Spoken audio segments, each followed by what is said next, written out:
Every year naman po, ginagawa rin natin ito. Tulong niyo na po ito sa ating mga kababayan at sa pamahalaan na medyo makabawas tayo. Huwag na tayo makadagdag sa pagbigat ng daloy ng traffic.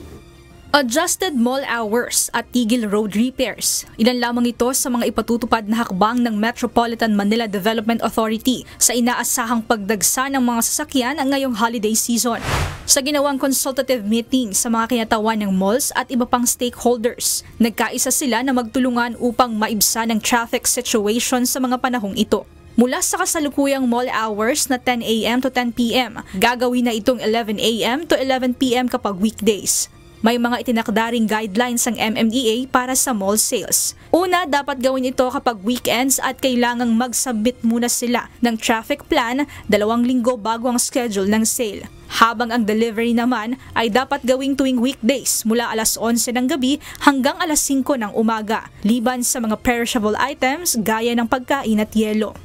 Mas pagbagal ng daloy ng traffic, expected po yan, dahil between 10 to 20% ang nai-increase po ng volume ng vehicles. Alam naman po natin, overcapacity na yung mga sasakyan sa ating lansangan at kung madadagdagan pa po ay talaga pong magdudulot ng pagbigat ng daloy ng traffic.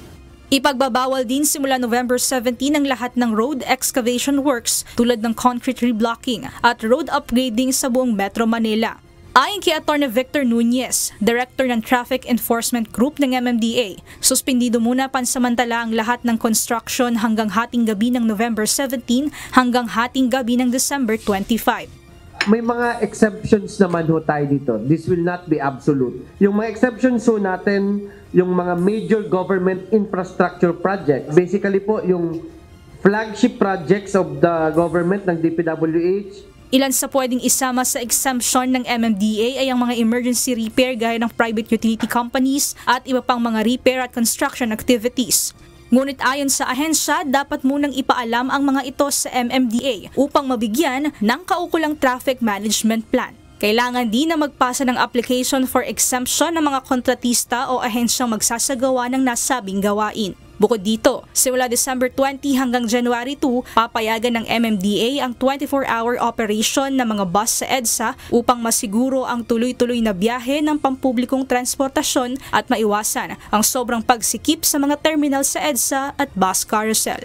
Ayon sa ilang motorista, dapat dumiskarte na sila ng daanan para hindi maipit sa traffic.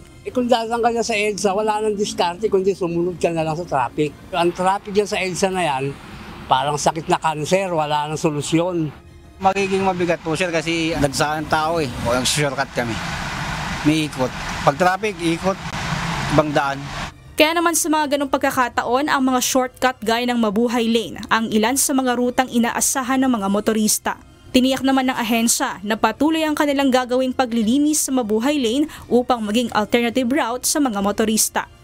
Sa kasalukuyan, ayon sa MMDA, umaabot na sa 3.6 milyon na mga sasakyan ang bumabaybay sa buong Metro Manila araw-araw. Bukod dito, posibleng madagdagan pa ng nasa 700,000 na mga sasakyan lalo na ngayong holiday season. Kaya naman binibigyang diin ng ahensya ang kahalagahan ng koordinasyon ng bawat sektor para mapanatiling maayos ang daloy ng trapiko. Abila ng MMDA sa publiko at sa mga kontraktor na makiisa sa pagpapatupad ng holiday traffic measures para hindi nila maging tila parking lot ang buong Metro Manila ngayong holiday season. Mia Alonso, UNTV News and Rescue. Diyos ang aming sandigan, serbisyo publiko ang aming pinahahalagahan.